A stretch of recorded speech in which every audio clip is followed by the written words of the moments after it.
We are speaking to Markus Resch, of the CEO, the owner of Mellotron.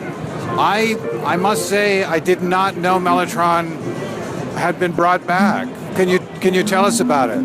Yeah, we actually started out in 1990 when we bought all the original master tapes and the rights of the name and everything. In the beginning, we were mostly supporting the old machines and making spare parts, tapes mainly, for the old analog instruments.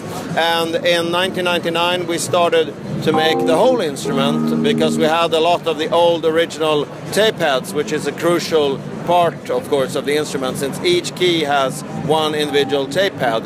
So since then, I've made about 110 of the analog instruments with the tapes and the motor and the tube power supply and everything. And in 2009, we came out with a digital version, which is from the original master tape, so it's superior sound quality, just like the sounds that they had in the 60s and 70s. And it has a polyphonic aftertouch keyboard with wooden original Mellotron keys and like a cut-down wooden furniture quality cabinet like the original 400 instruments were. And we also have the rights to the Chamberlin trademark, and we have also the Chamberlin library, so that's also put into that instrument. And after that we came out with a smaller version, and now the latest is the Micro, which is a 2-octave keyboard but still has 100 built-in sounds with immediate access, just like the bigger brothers. For those that don't know about Mellotron or Chamberlin, could you give a little history? Yeah, Chamberlin was the first sampler basically, but just playback sampling. This instrument had tapes where the samples were stored, and it was in the very beginning he had strings and flute and bassoon and trombone and sounds like that in the very first 200 instruments, the Chamberlin 200. And after that he came out with the Music Master, because the first instrument was uttered in 55, so this was very, very early, in the very beginning of home tape recording being available for home use. And in around about 1960 he came out with the Music Master, which was like a home organ model with rhythms and accompaniments that was intended for so even if you couldn't play music, you would be able to play music.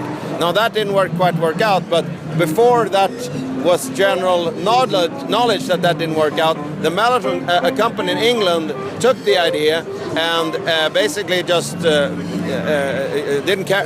They didn't care that he had patented stuff, and just went ahead and made a copy of his instrument and sold it as the Mellotron in the same way as he tried to sell it.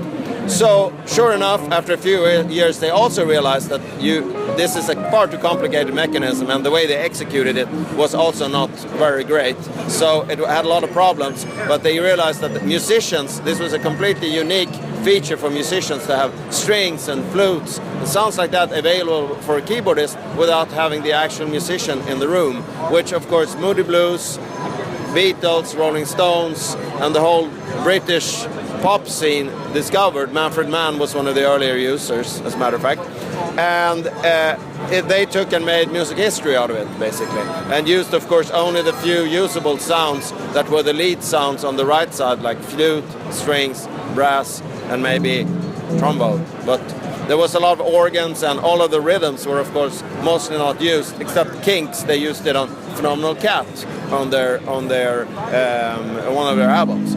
So then after that they realized we have to make a professional instrument, and that became the 400, which is a more compact instrument where you have changeable tape frames and just not like a huge home organ. Chamberlin had came to the same conclusion and had already updated his mechanism, so he would have a more compact instrument, but instead he had an extra motor to return the tapes, so it's still quite heavy and unwieldy, even it's slightly more compact in size. Is this an actual original? Yes. This is a vintage 1972 400 Mellotron. So if you want to film this is kind of unique, so to say, in a way, to have it on a show. And of course, it's fully operational, where each key starts its own tape. So it's full polyphony. So is the mechanism you press a key and it pushes the tape head against the and are the tapes always running? No.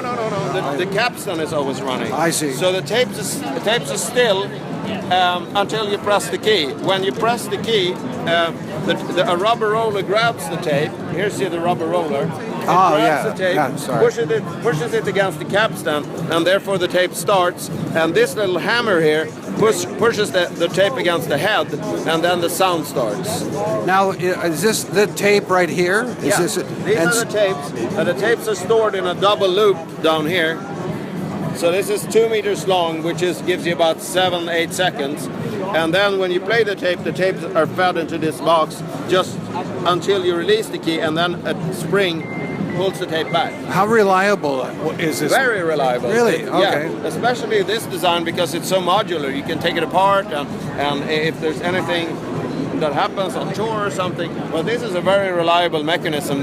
This is studio grade tapes, so they're very thick compared to cassette tapes, for instance, or videotapes. And the width is 3/8 inch. It's a special width, and that width makes it really convenient for this kind of mechanism. 1/4 inch will be flimsy, and 1/2 inch will be a bit wide, but this is just right. So you made 100 versions of this, of the whole full mechanical, exactly like. Yeah. And I even made about 6 double manuals of this one also, with 2 manuals and a longer capstan. And one of them went to Wilco, one went to Smashing Pumpkins, and the other instruments were used on the later records by the Chili Peppers, and they were very early in getting one of the mechanical ones. So the digital version is sampled, or what did you do? We took the original master tapes, that we are the only ones that have that, put them in digitized form into the instrument, and then we have a very advanced system for bringing back the characters of the different instruments, like the 400 or the Mark II, which had its own speaker, and the Chamberlin, which has its very own distinctive preamp in it. So you can play back Mellotron sounds through a Chamberlin instrument, and you can do vice versa. But of course, you can get the original sounds that you had.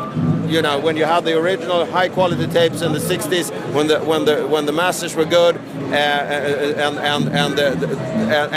and they played them directly from the masters, and they were not copies of copies of copies. And that's the same thing I can do here. I've gone back to the original masters, and that's where you get the superior sound quality of these instruments. Can you give us a web address so people get more information? Yeah, at mellotron.com.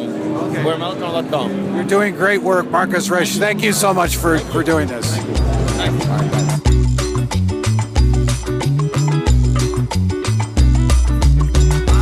Vamos muriendo.